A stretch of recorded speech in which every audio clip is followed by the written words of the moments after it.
नमस्कार, मैं सीता कंवर अंकिताज एकेडमी में आपका स्वागत करती हूं। आज हम जानेंगे संविधान किसे कहते हैं और विभिन्न देशों में किस तरह के संविधान होते हैं। तो चलिए शुरू करते हैं। हम फुटबॉल, क्रिकेट, हॉकी या अन्य कोई भी गेम खेलते हैं तो उनके कुछ निश्चित नियम होते हैं। जैसे फुटबॉल में गोलकीपर के अलावा और कोई भी खिलाड़ी गेंद को अपनी बाहों से नहीं छू सकता। यदि कोई ऐसा करता है तो उसे फाउल या गलत माना जाएगा। ये सभी नियम न केवल उन खेलों की पहचान होते हैं बल्कि हमें अलग अलग खेलों के बीच में अंतर करने में भी मदद करते हैं। सेम ऐसे ही हमारे परिवार, समाज और देश के कुछ निश्चित नियम होते हैं जो कि उनका स्वरूप तय करते हैं। तो हम कह सकते हैं संविधान यानी कॉन्स्टिट्यूशन उन नियमों व कानूनों का संग्रह है जिनके आधार पर सरकारें निर्णय लेती हैं, कार्य करती हैं ताकि देश की व्यवस्था सुचारू रूप से चलती रहे। किसी भी देश में संविधान सर्वोच्च होता है क्योंकि सभी संस्थाएं व सरकारें अपनी शक्तियां संविधान से ही प्राप्त करती हैं। वह उनकी शक्तियों का स्रोत होता है। किसी भी देश के संविधान में सरकार के अंगों व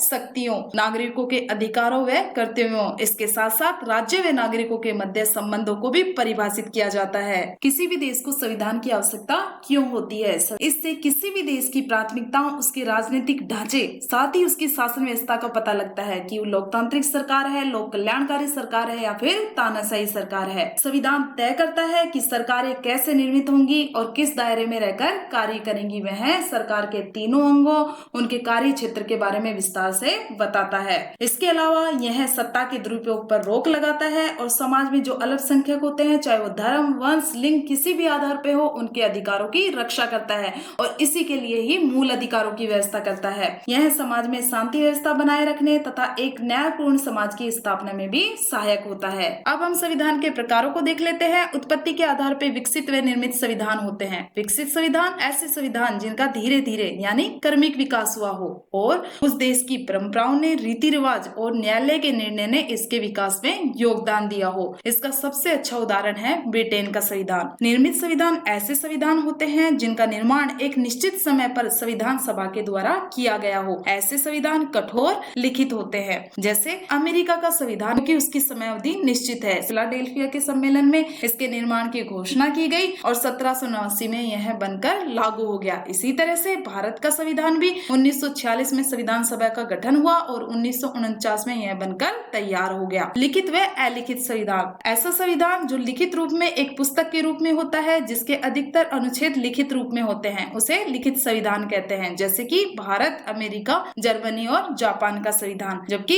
अलिखित संविधान पूरी तरह से परंपराओं पे, प्रथाओं पे आधारित होता है, लेकिन बशर्ते कि न्यायालय उन परंपराओं और प्रथाओं को मान्यता प्रदान कर दे। सेम ब्रिटेन ही इसका एग्जाम्पल है। अब बात करते हैं कुछ इंपॉर्टेंट फैक्ट्स की। अमेरिका का संविधान विश्व का सबसे पुराना लिखित संविधान है और जिसकी घोषणा मैं बता चुकी हूँ 1787 में की गई। हम कह सकते हैं कि विश्व में सबसे पहले लिखित संविधान की विचारधारा अमेरिका से ही आई थी। भारत का संविधान विश्व का सबसे बड़ा लिखित संविधान है, क्योंकि जब हम आगे भारत के संविधान की विशेषताएं पढ़ेंगे तो हमें पता चलेगा कि विश्व के अलग अलग देशों से भारत ने कुछ महत्वपूर्ण विशेषताओं को लिया है।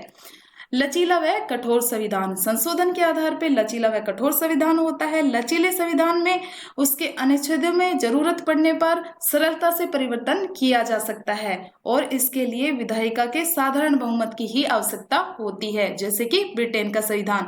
जबकि कठोर संविधान के किसी भी अनुच्छेद में परिवर्तन करना बहुत ही कठिन होता है। इसके लिए 2/3 या 3/4 विशेष बहुमत की आवश्यकता होती है, जैसे कि अमेरिका का संविधान। लेकिन भारत का संविधान कठोरता और लचीलेपन का मिश्रण है, क्योंकि भारत के संविधान के कुछ अनुच्छेद ऐसे हैं जिनमें सरलता से संशोधन किया जा सकता है, परिवर्तन किया जा सकता है, जबकि कुछ अनुच्छेद ऐसे होते हैं जिनके लिए विशेष बहुमत और 2/3 बहुमत की आवश्यकता होती है। आशा करती हूँ संविधान के कंसेप्ट को क्लियर करने के लिए ये वीडियो आपके लिए यूजफुल होगा। Thank you for watching.